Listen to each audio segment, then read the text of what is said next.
ಚರ್ಚೆನ ಮಾಡ್ತಾ ಇದ್ವಿ. ನಮ್ಮ ಆಹಾರ ಪದ್ಧತಿ ಹೇಗಿದೆ, ಏನನ್ನ ಸ್ವೀಕರಿಸ್ತಾ ಇದ್ದೀವಿ, ಏನನ್ನ ತಿನ್ಬೇಕು, ಏನನ್ನ ತಿನ್ನಬಾರದು ಅಂತ ಹೇಳಿ. ಇನ್ನು ಹೃಷಿಕೇಶ್ ದಾಮ್ಲೆ ಸರ್ ಇದ್ದಾರೆ, ಮಾತನಾಡಿಸ್ತೀವಿ. ಸರ್, ಇತ್ತೀಚಿನ ದಿನದಲ್ಲಿ ಯೂತ್ಸ್ ಎಲ್ಲ ಏನ್ ಮಾಡ್ತಾರೆ ಅಂತ ಅಂದ್ರೆ, ನಾನು ಸಿಕ್ಕಾಪಟ್ಟೆ ಬಾಡಿ ಬಿಲ್ಡ್ ಮಾಡಬೇಕು, ನಾನು ಸಪ್ಲಿಮೆಂಟ್ ತಗೊಂಡ್ರೆ ಬೇಗ ಆಗುತ್ತೆ, ನಾನು ಹಂಗ್ ಕಾಣಬೇಕು ಹಿಂಗ್ ಕಾಣಬೇಕು ಅಂತ ಹೇಳಿ ಯಾವ ರೀತಿ ನಾವು ಆಹಾರ ಪದ್ಧತಿ ತಿಂತಿದೀವಿ ಅಂತ ಅಂದ್ರೆ, ಎಲ್ಲವನ್ನೂ ಒಂದೇ ಬಾರಿ ತಿನ್ನೋದು. ಚಿಕನ್, ಮಟನ್, ಫಿಶ್, ಮತ್ತೆ ಆ ಪೌಡರ್ಗಳು, ಕೆಮಿಕಲ್ಗಳು, ಇಂಜೆಕ್ಷನ್, ಈ ರೀತಿಯಾಗಿ ಯೂತ್ಸ್ ಅಡಿಕ್ಟ್ ಆಗ್ಬಿಟ್ಟಿದ್ದಾರೆ. ಇದು ವಿಚಾರವಾಗಿ ಆರೋಗ್ಯಕ್ಕೆ ಎಷ್ಟು ಪರಿಣಾಮ ಬೀರುತ್ತೆ ಇದು ಅಂತ. ಸೊ ಒಂದು ಪುಸ್ತಕ ಬರೆದಿದ್ರು ಒಬ್ರು, ನಮ್ಮ ಹೊಟ್ಟೆಯಲ್ಲಿ ದಕ್ಷಿಣ ಅಮೆರಿಕಾ ಅಂತ ಹೇಳಿ. ಈಗ ನಾವು ತಿನ್ನುವ ಹೆಚ್ಚಿನ ತರಕಾರಿಗಳು ಭಾರತದಲ್ಲ, ಎಲ್ಲ ಆಮದು ಮಾಡ್ಕೊಂಡಿರೋದು, ಟರ್ಕಿ, ಸೌತ್ ಅಮೆರಿಕಾದಿಂದ ಎಲ್ಲ. ಸೊ ನಾವು ಹಳೆಕಾಲ ನೋಡಿದ್ರೆ ಒಂದು 15-20 ವರ್ಷ ಮುಂಚೆ ತುಂಬಾ ಸೊಪ್ಪು ತಿಂತಾ ಇದ್ವಿ ನಾವು, ಹಲವು ಸೊಪ್ಪು, ಬರೇ ಹರಿವೆ ಸೊಪ್ಪಲ್ಲ. ಸೊ ಈಗ ಅದನ್ನೆಲ್ಲ ನಾವು ಬಿಟ್ಟಿದ್ದೀವಿ. ಹಲಸಿನ ಬೀಜ ತಿಂತಾ ಇದ್ವಿ. ಸೊ ಇಂಥ ಎಮರ್ಫೋಫ್ಯಾಲಸ್ ಅಂತ ಹೇಳ್ತೀವಿ ನಾವು, ಗಡ್ಡೆ, ಗೆಣಸು, ಇದೆಲ್ಲ ತಿಂತಾ ಇದ್ವಿ, ಅದನ್ನು ಬಿಟ್ಟಿದ್ದೀವಿ. ಅದು ತಿಂತಾ ಇದ್ರೆ ನಮ್ಮ ದೇಹದಲ್ಲಿರುವ ಮೈಕ್ರೋಬಯೋಮ್ ಕಂಟ್ರೋಲಲ್ಲಿರುತ್ತೆ. ಫೈಬರ್ ಬೇಕು ನಮಗೆ, ಬರೀ ಸ್ವೀಟ್ ಆಗಿರುವಂತಹ ಬೀಟ್ರೂಟ್, ಕ್ಯಾರೆಟ್ ಮಾತ್ರ ತಿಂದರೆ ಉಪಯೋಗ ಇಲ್ಲ. ಅದರ ಮೇಲೆ ಬಾಡಿ ಬಿಲ್ಡಿಂಗ್ ಅಂದರೆ ಎಕ್ಸರ್ಸೈಸ್ ಮಾಡೋದು ಒಳ್ಳೆಯದು, ಆದರೆ ಜಾಸ್ತಿ ಪ್ರೋಟೀನ್ ತಗೊಂಡ ತಕ್ಷಣ ನನಗೆ ಜಾಸ್ತಿ ಮಸಲ್ ಬರುತ್ತೆ ಅಂತ ನಿಮ್ಮ ಹತ್ರ ಯೋಚನೆ ಇದ್ರೆ ಅದು ನಿಜ ಅಲ್ಲ. ಆ ರೀತಿ ಏನೂ ಆಗಲ್ಲ. ಏನು ಪ್ರೋಟೀನ್ ಡೈರೆಕ್ಟ್ ಆಗಿ ಮಸಲಿಗೆ ಹೋಗಿ ಅಲ್ಲಿ ಬೆಳೆಯಲ್ಲ ಅದು. ಸೊ ಎಷ್ಟು ಬೇಕೋ ಒಂದು ಅದಕ್ಕೆ ಲೆಕ್ಕ ಇದೆ. ನಮ್ಮ ಡಯಟಿಷಿಯನ್ ಡಾಕ್ಟರ್ ಅವರು ಹೇಳ್ತಾರೆ, ಪರ್ kg ಇಷ್ಟು ತಗೋಬೇಕು ಅಂತ ಹೇಳಿ, 1 ಗ್ರಾಮ್ ಪರ್ kg ದಿವಸಕ್ಕೆ ಪ್ರೋಟೀನ್. ಅದರಲ್ಲಿ 45-50 100% ನೀವು ನ್ಯಾಚುರಲ್ ಸೋರ್ಸ್ ಅಂತ ತಗೊಂಡ್ರೆ ಬೆಸ್ಟ್. ನ್ಯಾಚುರಲ್ ಸೋರ್ಸಲ್ಲಿ ನಿಮ್ಗೆ ಸಿಗ್ತಾ ಇಲ್ಲ, ನೀವು ವೀಗನ್ನು ಇಲ್ಲ, ಹಂಗಾದ್ರೆ ಸ್ವಲ್ಪ ನೀವು ಸಪ್ಲಿಮೆಂಟ್ ತಗೋಬಹುದು. ಸಪ್ಲಿಮೆಂಟ್ ಅಂದ್ರೆ ಪ್ರೋಟೀನ್ ಪೌಡರು. ಹೆಲ್ತ್ ಸಪ್ಲಿಮೆಂಟ್ಸ್ ಬೇರೆ, ಪ್ರೋಟೀನ್ ಬೇರೆ. Health supplements are some of them are fake. ಎಲ್ಲ ಫೇಕ್ ಅಂತ ಹೇಳಲ್ಲ ನಾನು, ಸಮ್. ಸೊ ಯಾವುದು ಅತಿಯಾಗಿ ಮಾಡೋದು ಒಳ್ಳೆಯದಲ್ಲ. ರೆಗ್ಯುಲರ್ ಎಕ್ಸರ್ಸೈಸ್, ವಾಕಿಂಗ್, ಸ್ವಲ್ಪ ಡಂಬೆಲ್ಸು, ಸ್ವಲ್ಪ ಆಮೇಲೆ ಅದು ಜಾಸ್ತಿ ಬೆಂಚ್ ಪ್ರೆಸ್ ಮಾಡೋದು, ಬೆನ್ನು ಹಾಳು ಮಾಡ್ಕೊಳ್ಳೋದು, ಸೊ ಅದೆಲ್ಲ ಮಾಡಬಾರ್ದು. ಯೂತ್ಸ್ ಮಾತ್ರ ಅಲ್ಲ, ಈಗ ಮಧ್ಯವಯಸ್ಕರು ಅದೇ ರೀತಿ ಆಗಿದ್ದಾರೆ. ಆಮೇಲೆ ನಿಮ್ಮ ಬಜ್ಜಿ ಬೊಂಡ ಮೇಡಮ್ ಹೇಳದಂಗೆ ಅದಕ್ಕಿಂತ ದೊಡ್ಡ ಹಾನಿಗಾರ ಗೋಬಿ ಮಂಚೂರಿ. ಯಾಕಂದ್ರೆ ಅದಕ್ಕೆ ಬಣ್ಣ ಹಾಕ್ತಾರೆ. ಅದು ಮಾತ್ರ ನೀವು ನೋಡಿದ್ರೆ ಗೋಬಿ ಮಂಚೂರಿಯನ್ನು ಕರೆದು ಅದರ ನಂತರ ಅದನ್ನ ತಿರ್ಗಾ ಟಾಸ್ ಮಾಡ್ತಾರೆ. ಟಾಸ್ ಮಾಡೋದು ಯಾವಾಗಲೂ ಸ್ಮೋಕ್ ಮೇಲೆ, ಬೆಂಕಿ ಮೇಲೆ. ಸೊ ಈ ಟಾಸ್ ಮಾಡಿದ್ರೆ ಅದು ಇನ್ನೂ ಜಾಸ್ತಿ ಅದರಲ್ಲಿ ಕೆಟ್ಟ ಗುಣ ಪರಿಣಾಮ ಬರುತ್ತೆ. ಸೊ ಎಲ್ಲದು ಕರೆದಿದ್ದು ಸ್ವಲ್ಪ ಸ್ವಲ್ಪ ತಗೊಂಡ್ರೆ ಒಳ್ಳೇದು. ಈವನ್ ಪ್ರೋಟೀನ್ ಕೂಡ ಎಷ್ಟು ಬೇಕೋ ಅಷ್ಟೇ, ದಿವಸಕ್ಕೆ ಒಂದು 15 ಗ್ರಾಮ 30 ಗ್ರಾಮ ನಿಮ್ಮ ಡಯಟಿಷಿಯನ್ ಹೇಳ್ತಾರೆ ನಿಮಗೆ ಎಷ್ಟು ಬೇಕು ಅಂತೇಳಿ, ಅಷ್ಟು ಮಾತ್ರ ತಗೊಳ್ಬೇಕು. ಆಮೇಲೆ ನಿಮಗೆ ಕಿಡ್ನಿ ಅಥವಾ ಬೇರೆ ಏನಾದರೂ ಪ್ರಾಬ್ಲಮ್ ಇದ್ದರೆ ನೀವು ಡಾಕ್ಟರ್ಗಳು ಏನು ಹೇಳ್ತಾರೆ ಅವರ ಸಲಹೆ ಪ್ರಕಾರ ತಗೋಬೇಕು. ಮೇಡಮ್, ನೀವೇ ಹೇಳ್ತಾ ಇದ್ರಿ ಪ್ರೋಟೀನ್ ಯಾವ ರೀತಿ ತೆಗೆದುಕೊಳ್ಬೇಕು, ಹೇಗಾಗುತ್ತೆ, ಪ್ರೋಟೀನ್ ಯಾವ ರೀತಿ ನಮ್ಮ ಆರೋಗ್ಯದ ಮೇಲೆ ಪರಿಣಾಮ ಬೀರುತ್ತೆ ಅಂತ. ಖಂಡಿತವಾಗೂ ಒಬ್ಬ ಮನುಷ್ಯನ್ಗೆ ಸರ್ ಹೇಳ್ದಂಗೆ ನಿಯಮಾನುಸಾರವಾಗಿ ಇಷ್ಟು ಗ್ರಾಮ್ ಪ್ರೋಟೀನ್ ಇರಬೇಕು ಅಂತ ಇದೆ. ಅಂದ್ರೆ ಒಂದು ಮನುಷ್ಯ, ಆರೋಗ್ಯಕರವಾದ ಮನುಷ್ಯನಿಗೆ ಅವನ 1 kg ತೂಕಕ್ಕೆ 1 ಗ್ರಾಮ್ ಪ್ರೋಟೀನ್ ಅಂತ ಇರುತ್ತೆ. ಆ ತೂಕ ಒಬ್ಬ ಮನುಷ್ಯ ಒಬೇಸ್ ಇದ್ದು 100 kg ಇದ್ದು ಅವನಿಗೆ 100 ಗ್ರಾಮ್ ಪ್ರೋಟೀನ್ ಅಲ್ಲ, ಐಡಿಯಲ್ ಬಾಡಿ ವೆಯ್ಟ್ ಅಂತ ಬರುತ್ತೆ. ಸೊ ಅದ್ರ ಪ್ರಕಾರ ಅವನು ಪ್ರೋಟೀನ್ ಅಂಶನ ತಗೊಳ್ಬೇಕಾಗತ್ತೆ. ಸೊ ಅವನ ಹೈಟು ವೆಯ್ಟ್ಗೆ ಐಡಿಯಲ್ ಬಾಡಿ ವೆಯ್ಟ್ ಕ್ಯಾಲ್ಕುಲೇಟ್ ಮಾಡಿ ಅದ್ರ ಪ್ರಮಾಣದ ಅಳತೆ ಮೇಲೆ ಅವನ ದೇಹಕ್ಕೆ ಎಷ್ಟು ಪ್ರೋಟೀನ್ ಅಂಶ ಬೇಕೋ ಅದನ್ನ ಒಬ್ಬ ಆಹಾರ ತಜ್ಞರಾಗಿ ಅದನ್ನ ಕ್ಯಾಲ್ಕುಲೇಟ್ ಮಾಡಿ ಹೇಳ್ತಾರೆ. ಅಷ್ಟೇ ಅಲ್ಲ, ಈಗ ಪ್ರೋಟೀನ್ ಅವಶ್ಯಕತೆ ಇದೆ, ಪ್ರತಿಯೊಬ್ಬ ಮನುಷ್ಯನ್ಗೂ ಅವಶ್ಯಕತೆ ಇದೆ. ಬಟ್ ಹಾಗಂತ ಹೆಚ್ಚು ಈ ಸಪ್ಲಿಮೆಂಟ್ಸ್ ಆಗಿರ್ಬೋದು, ಪ್ರೋಟೀನ್ ಪೌಡರ್ಸ್ ಆಗಿರ್ಬೋದು, ಇದನ್ನ ಅವಶ್ಯಕ್ಕಿಂತ ಹೆಚ್ಚಾಗಿ ತಗೊಂಡಾಗ ಏನಾಗುತ್ತೆ ಅಂದ್ರೆ ಅನಗತ್ಯವಾದ ಪ್ರೋಟೀನ್ ದೇಹದೊಳಗಡೆ ಸೇರ್ಪಡೆ ಆಗ್ತಾ ಇದ್ದಂಗೆ ಕಿಡ್ನಿ ಫಿಲ್ಟ್ರೇಷನ್ ರೇಟ್, GFR ಅಂತ ಹೇಳ್ತೀವಿ. ಸೊ ಅದ್ರ ಮೇಲೆ ತೀರಾ ಪ್ರಭಾವ ಬೀಳೋ ಸಾಧ್ಯತೆ ಇದೆ. ಅಷ್ಟೇ ಅಲ್ಲ, ದೇಹದಲ್ಲಿ ಡಿಹೈಡ್ರೇಷನ್ ಆಗುತ್ತೆ, ನೀರಿನ ಅಂಶ ಕಮ್ಮಿ ಆಗ್ತಾ ಹೋಗುತ್ತೆ, ಕಿಡ್ನಿ ಅಗೈನ್ ಎಫೆಕ್ಟ್ ಕಾಣ್ತಾ ಹೋಗುತ್ತೆ. ಸೊ ಪ್ರೋಟೀನ್ ಯಾವ ರೀತಿ ದೇಹಕ್ಕೆ ಸೇವನೆ ಆಗಬೇಕು ಅಂದ್ರೆ, ನಮ್ಮ ದಿನನಿತ್ಯ ಆಹಾರದ ರೂಪದಲ್ಲಿ ನಾವು ತಗೊಂಡಾಗ ಪ್ರೋಟೀನ್ನ ಯಾವುದೇ ರೀತಿ ತೊಂದರೆ ಆಗೋದಿಲ್ಲ. ಅಂದ್ರೆ ಮೊಳಕೆ ಕಾಳಾಗಿರ್ಬೋದು, ಹಾಲು, ಮಜ್ಜಿಗೆ, ಮೊಸರು, ಪನ್ನೀರು ಕೂಡ ಈಗ ಪ್ರಿಪೇರ್ ಮಾಡ್ಬೋದು ಮನೆಯಲ್ಲೇ ಈಸಿಯಾಗಿ. ಹೊಡೆದೋಗಿರೋ ಹಾಲನ್ನ ಸ್ಕ್ವೀಸ್ ಮಾಡಿ ಇಟ್ಟರೆ ತೊಳೆದು ಅದೇ ಪನ್ನೀರ್ ಆಗುತ್ತೆ. ಸೊ ಆ ಪನ್ನೀರ್ ವಿತಿನ್ 12 hours 24 hours ಒಳಗಡೆ ತಯಾರಾದಂಥ ಪನ್ನೀರ್ನ ನೀವು ದೇಹಕ್ಕೆ ತಗೊಂಡಾಗ ಕಂಪ್ಲೀಟ್ ಆಗಿ ಅಬ್ಸಾರ್ಪ್ಷನ್ ಆಗುತ್ತೆ. ಸೊ ಬಟ್ ಪ್ಯಾಕ್ ಆಗಿ ಪ್ರಿಸರ್ವ್ ಆಗಿ ಅದು ಅಂಗಡಿಗೆ ಬಂದು ನಾವು ತಗೊಂಡು ಅದು ತಿನ್ನೋ ಅಷ್ಟರಲ್ಲಿ ಅದ್ರ ಪ್ರಮಾಣ ಕಮ್ಮಿ ಆಗ್ತಾ ಹೋಗುತ್ತೆ. ನೀವು 200 ಗ್ರಾಮ್ ತಿಂದ ತಕ್ಷಣ ಅಷ್ಟು ದೇಹಕ್ಕೆ ಅಬ್ಸಾರ್ಪ್ಷನ್ ಆಗೋದಿಲ್ಲ. So we call bio availability. ಆ ಬಯೋ ಅವೈಲಬಿಲಿಟಿ ಪ್ರಮಾಣ ಕಮ್ಮಿ ಆಗ್ತಾ ಹೋಗುತ್ತೆ. ಬಟ್ ಮನೆಯಲ್ಲೇ ಹೆಚ್ಚು ಫ್ರೆಶ್ ಆಗಿ ಪ್ರಿಪೇರ್ ಮಾಡಿ ತಗೊಳ್ಳೋ ಅಂತ ಪನ್ನೀರ್ ಆಗಿರ್ಬೋದು, ಹಾಲು, ಮಜ್ಜಿಗೆ, ಮೊಸರು, ಕಾಳುಗಳು, ಮೊಳಕೆ ಕಾಳು, ಹಾರ್ಸ್ ಗ್ರಾಮ್ ಅಂತ ಕರಿತೀವಿ, ಹುರುಳಿ ಕಾಳನ್ನ. ಹಾರ್ಸ್ ಗ್ರಾಮ್ ಯಾಕೆ? ಅದು ಕುದುರೆಗಳಿಗೆ ತಿನ್ನಿಸ್ತಾರೆ, ಹೆಚ್ಚು ಕ್ಯಾಲ್ಸಿಯಂ ಇರುತ್ತೆ, ಮೂಳೆನ ಗಟ್ಟಿ ಮಾಡುತ್ತೆ ಅಂತ. ಸೊ ಹೆಚ್ಚು ಮೊಳಕೆ ಕಾಳು, ಹುರುಳಿ ಕಾಳು, ಹೆಸರು ಕಾಳು, ಕಡಲೆಕಾಳು, ಈ ತರ ನಮ್ಮ ನೇಟಿವಿಟಿ ಏನ್ ಕಾಳುಗಳಿದಾವೆ ಅದನ್ನ ಮೊಳಕೆ ಕಟ್ಟಿ ನಾವು ಪ್ರಮಾಣ ಒಳ್ಳೆ ಚೆನ್ನಾಗಿ ಬೇಯಿಸಿ ಅದಕ್ಕೆ ಉಪ್ಪು ಖಾರ ತರಕಾರಿಗಳೆಲ್ಲ ಹಾಕಿ ಒಗ್ಗರಣೆ ಕೊಟ್ಟು ಹಸಿ ಕಾಯಿ ತುರಿನ ಅದ್ರ ಮೇಲೆ ಹಾಕಿ ತಿಂದಾಗ ಖಂಡಿತವಾಗೂ ಸಿಗ್ಬೇಕಾಗಿರೋ ಪ್ರೋಟೀನ್ ಅಂಶ ಸಿಕ್ಕೇ ಸಿಗುತ್ತೆ. ಅದು ಅಲ್ದಿರ ಈಗ ನಾನ್ ವೆಜಿಟೇರಿಯನ್ ಇದ್ದಾರೆ, ಮೊಟ್ಟೆ ತಿನ್ನ ಅಂತವ್ರು ಇದ್ದಾರೆ. ಮೊಟ್ಟೆ ಬಿಳಿ ಭಾಗದಲ್ಲಿ ಹೆಚ್ಚು ಪ್ರೋಟೀನ್ ಅಂಶನೇ ಇದೆ. ಯೋಕಲ್ಲಿ ಕಂಪ್ಲೀಟ್ ನ್ಯೂಟ್ರಿಷನ್ ಇದ್ರೂನು ಬಿಳಿ ಭಾಗದಲ್ಲಿ ಹೆಚ್ಚು ಪ್ರೋಟೀನ್ ಅಂಶ ಇರುತ್ತೆ. ದಿನಕ್ಕೆ 2 ರಿಂದ 3 ಮೊಟ್ಟೆ ದಿನನಿತ್ಯ ಒಳ್ಳೆ ಆರೋಗ್ಯ ಕಾಪಾಡ್ಕೊಂಡಿರೋರು ದಿನಕ್ಕೆ 1 ಅಥವಾ 2 ಮೊಟ್ಟೆ ಸೇವನೆ ಮಾಡಿದ್ರೆ ಯಾವುದೇ ರೀತಿ ಹಾನಿಕಾರಕ ಇಲ್ಲ. ಅಷ್ಟೇ ಅಲ್ಲ, ನಾನ್ ವೆಜ್ ಮುಖಾಂತರನೂ ಕೂಡ ಪ್ರೋಟೀನ್ ಅಂಶ ದೇಹಕ್ಕೆ ಸೇರ್ಪಡೆ ಆಗುತ್ತೆ.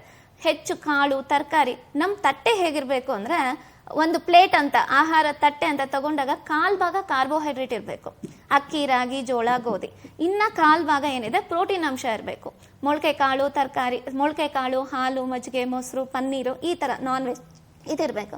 ಇನ್ನ ಅರ್ಧ ಭಾಗ ಏನಿದೆ ಅದು ಫೈಬರಸ್ ಇರಬೇಕು.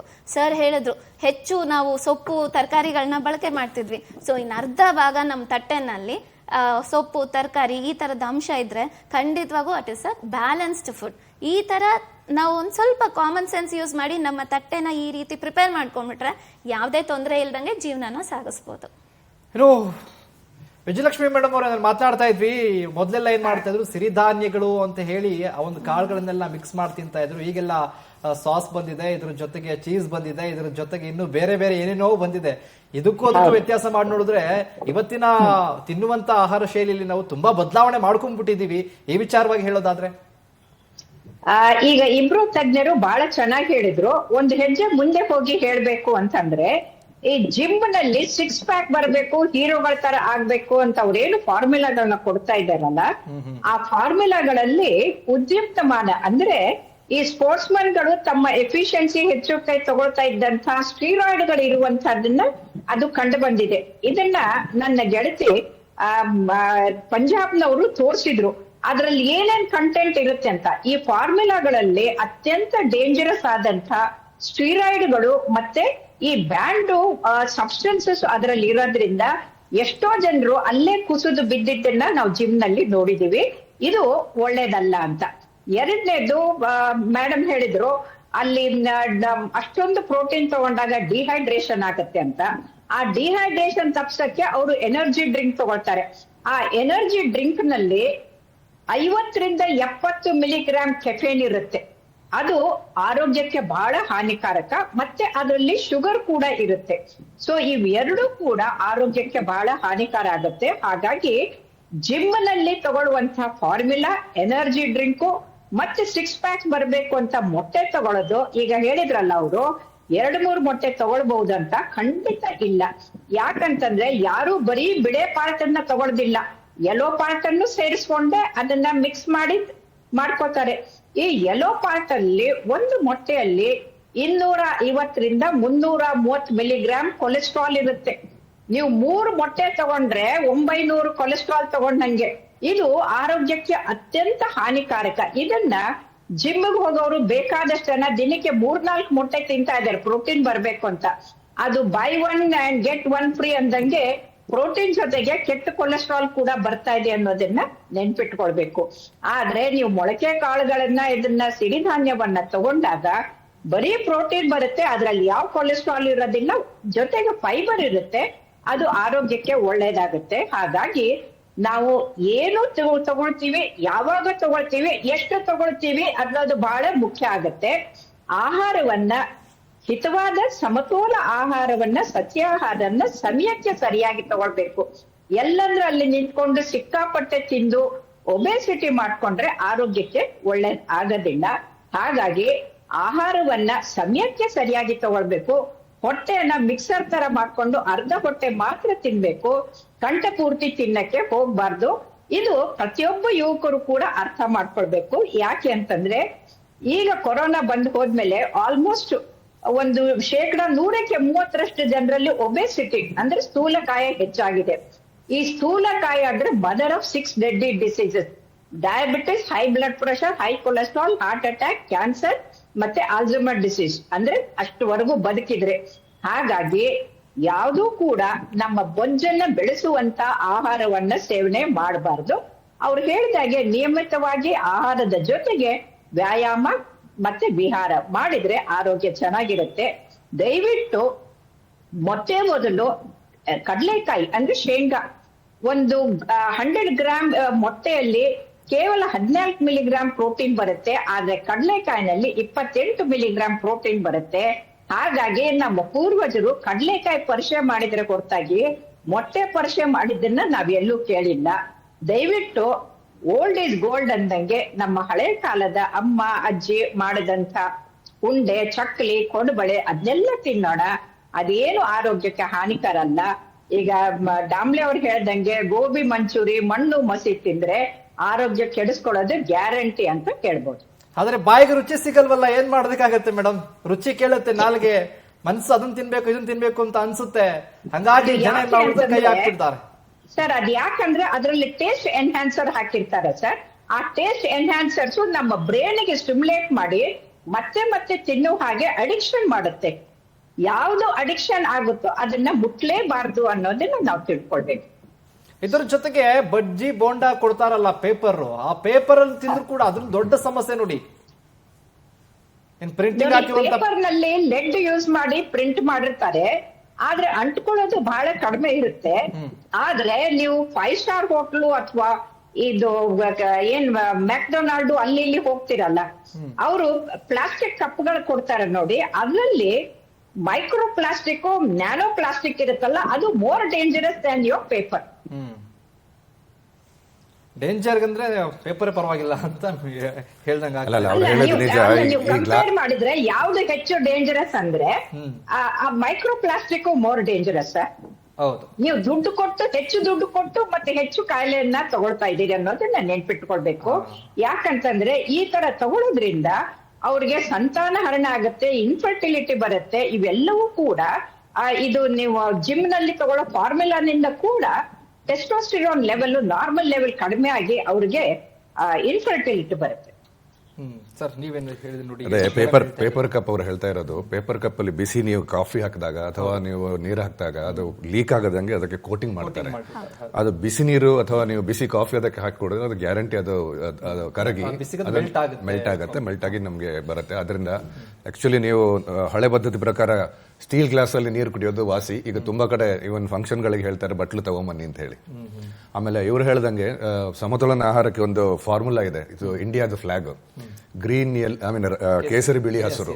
ಸೊ ನಿಮ್ಮ ಪ್ಲೇಟ್ ಅಲ್ಲಿ ಎಲ್ಲಾ ಕಲರ್ ಇರಬೇಕು ಅಂತ ಹೇಳಿ ಅವ್ರು ಹೇಳೋದು. ಸೊಪ್ಪು ತರಕಾರಿ ತಗೋಬೇಕು, ಬೇಳೆ ಇದೆಲ್ಲ ಟುವರ್ಡ್ಸ್ ರೆಡ್ ಅದು ತಗೋಬೇಕು. ಆಮೇಲೆ ಸ್ವಲ್ಪ ವೈಟ್ ಅಂದ್ರೆ ನಾವು ಜೋಳದ ರೊಟ್ಟಿನ. ಆಕ್ಚುಲಿ ನೀವು ಉತ್ತರ ಕರ್ನಾಟಕದ ಇದು ಊಟ ನೋಡಿದ್ರೆ ಅಫ್ಕೋರ್ಸ್ ಒಬ್ಬಟ್ಟು ತಿನ್ಬೇಕು ಬೇಡ ಅನ್ನೋದು, ಚಿಕ್ಕ ಒಬ್ಬಟ್ಟು ತಿನ್ಬಹುದು. ಎಷ್ಟು ಕಾಳಿರತ್ತೆ ನೋಡಿ, ಅದರಲ್ಲಿ 3-4 ತರದ ಕಾಳಿರುತ್ತೆ, ಸೊಪ್ಪು ಇರುತ್ತೆ. It is very healthy. So ಅದು ನಮ್ಮ ಓಲ್ಡ್ ಸಿಸ್ಟಮ್ ಅದು. So old system is always better. ಇದ್ರ ಜೊತೆಗೆ ಕ್ಯಾನ್ಸರ್ ಅಥವಾ ಹಾರ್ಟ್ ಅಟ್ಯಾಕ್ ಇವು ಕೂಡ ಯಥೇಚ್ಛವಾಗಿ ಇವತ್ತಿನ ಯುವ ಪೀಳಿಗೆಯಲ್ಲೂ ಕೂಡ ಕಾಣಿಸ್ಕೊಳ್ತಾ ಇದೆ ಸರ್. 2 ಕಾರಣ. ಒಂದು, ನಾವು ಹೆಚ್ಚು ಟೈಮ್ ಬದುಕ್ತಾ ಇದ್ದೀವಿ, ಲೈಫ್ ಎಕ್ಸ್ಪೆಕ್ಟೆನ್ಸಿ ಜಾಸ್ತಿ ಆಗಿದ್ರಿಂದ. ಕ್ವಾಲಿಟಿ ಆಫ್ ಲೈಫ್ ಗೊತ್ತಿಲ್ಲ, ಬಟ್ ಅಟ್ ಲೀಸ್ಟ್ ಎಕ್ಸ್ಟೆನ್ಸ್. ಅದರ ಜೊತೆಗೆ ಈ ರೀತಿಯ ಟ್ರಾನ್ಸ್ಫ್ಯಾಟ್ ತಗೊಂಡ್ರೆ, ನಾನು ಆವಾಗಲೇ ಹೇಳಿದೆ, ಆಲ್ಡಿಹೈಡ್ ಫಾರ್ ಎಕ್ಸಾಂಪಲ್, ಇದರಲ್ಲಿ ಜಾಸ್ತಿ ನೀವು ಕರೆದ್ರೆ ಆಲ್ಡಿಹೈಡ್ ಬರುತ್ತೆ. ಆಲ್ಡಿಹೈಡ್ ಇಸ್ DNA ನ ಡ್ಯಾಮೇಜ್ ಮಾಡಬಹುದು. ಸೊ ಡೆಫಿನೆಟ್ಲಿ ಪಾಸಿಬಿಲಿಟಿಯನ್ನು ನೀವು ಹೆಚ್ಚು ಮಾಡ್ತೀರಾ. ಬಂದೇ ಬರುತ್ತೆ ಅಂತ ಯಾರಿಗೂ ಹೇಳುವಂಗಿಲ್ಲ. ಯಾಕಂದ್ರೆ ನೀವು ಕೆಲವರೆಲ್ಲ ಎಕ್ಸಾಂಪಲ್ ಕೊಡ್ತಾರೆ, ನೋಡ್ರಿ ಅವನು ಕುಡಿತಾ ಇದ್ದ, ಅವನು ಯಾವ ಡೈಲಿ ಬಜ್ಜಿ ತಿಂತಾ ಇದ್ದ, 84 ವರ್ಷ ಬದುಕಿದ. Those are exceptions. ಇಲ್ಲ, ಎಕ್ಸೆಪ್ಷನ್ಸ್ ಆರ್ ನಾಟ್. ನೀರು ಕುಡಿತಿದ್ರು ನೋಡಿದ್ರೆ ಅವರೇ ಇದಾಗ್ಬಿಡುತ್ತೋ, ಹಂಗಾಗ್ಬಿಡುತ್ತೋ, ಹಿಂಗಾಗ್ಬಿಡುತ್ತೋ. Sir, exceptions are not examples. Damle ಅವ್ರು ಹೇಳಿದ್ದಕ್ಕೆ ನಾನು ಒಂದು ಆಡ್ ಮಾಡ್ತೀನಿ. ತುಂಬಾ ಧನ್ಯವಾದಗಳು ದಾಮ್ಲೆ ಅವ್ರಿಗೆ. ಉತ್ತರ ಕರ್ನಾಟಕದ ಆಹಾರ ಚೆನ್ನಾಗಿರುತ್ತೆ ಅಂತ ಹೇಳಿದ್ದಕ್ಕೆ. ಅದ್ರ ಜೊತೆಗೆ ಚಟ್ನಿ ಪುಡಿಗಳು ಇರುತ್ತೆ ನೋಡಿ ಸರ್, ಅದರಲ್ಲಿ ಫ್ಲಾಕ್ ಸೀಡ್ ಅಂದ್ರೆ ಅಗಸೆ ಚಟ್ನಿ, ಅದು ಹಾರ್ಟ್ ಅಟ್ಯಾಕ್ ಅನ್ನ ಪ್ರಿವೆಂಟ್ ಮಾಡುತ್ತೆ. ಒಮೆಗಾ 3 ಫ್ಯಾಟಿ ಆಸಿಡ್ಸ್ ಇರುತ್ತೆ. ಆಮೇಲೆ ಪುಟಾಣಿ ಚಟ್ನಿ ತಗೊಳ್ಳಿ, ಕಡಲೆಕಾಯಿ ಶೇಂಗಾ ಚಟ್ನಿ ತಗೊಳ್ಳಿ, ಎಲ್ಲವೂ ಕೂಡ ಆರೋಗ್ಯಕ್ಕೆ ಬಹಳ ಒಳ್ಳೇದು ಸರ್. ಅದ್ರ ಜೊತೆಗೆ ಮೊಸರು ಹಾಕೊಂಡು ತಿಂತೀವಿ. ಆ ಮೊಸರು ಪ್ರೋಬಯೋಟಿಕ್, ನಮ್ಮಲ್ಲಿ ರೋಗ ನಿರೋಧಕ ಶಕ್ತಿಯನ್ನು ಕೂಡ ಹೆಚ್ಚಿಸುತ್ತೆ. ಆದ್ರೆ ಅದನ್ನ ಬಿಟ್ಟು ನಾರ್ತ್ ಇಂಡಿಯನ್ ಅಂತ ಅಂದ್ಬಿಟ್ಟು ಕುಲ್ಚಾ ಮೈದಾನಲ್ಲಿ ಮಾಡೋದು ಏನೋ ಮಣ್ಣು ಮಸಿಗಳನ್ನೆಲ್ಲ ಮಾಡ್ತಾ ಇದ್ದಾರೆ. ಅದನ್ನ ಬಿಟ್ಟು ನಮ್ಮ ಉತ್ತರ ಕರ್ನಾಟಕದ ಆಹಾರ ಪದ್ಧತಿಯನ್ನು ಬಳಸಿದ್ರೆ ಎಲ್ಲರ ಆರೋಗ್ಯ ಬಹಳ ಚೆನ್ನಾಗಿರುತ್ತೆ ಅಂತ ನಾನು ಖಂಡಿತ ದಾಮ್ಲೆ ಅವ್ರ ಮಾತಿಗೆ ಒಪ್ಪಿಗೆ ಕೊಡ್ತೀನಿ ಸರ್. ಓಕೆ ಓಕೆ ಕರಾವಳಿಯವರು ಕರಾವಳಿಯವರು ಚೆನ್ನಾಗಿ ಊಟ ಮಾಡ್ತಾರೆ. ಅಲ್ಲ, ಅಲ್ಲಿ ನೀವು ಕೊಬ್ಬರಿ ಎಣ್ಣೆ ಉಪಯೋಗಿಸ್ತೀರಿ, ಅದಕ್ಕೆ ಅದನ್ನ ಹೇಳಲಿಲ್ಲ ನಾನು.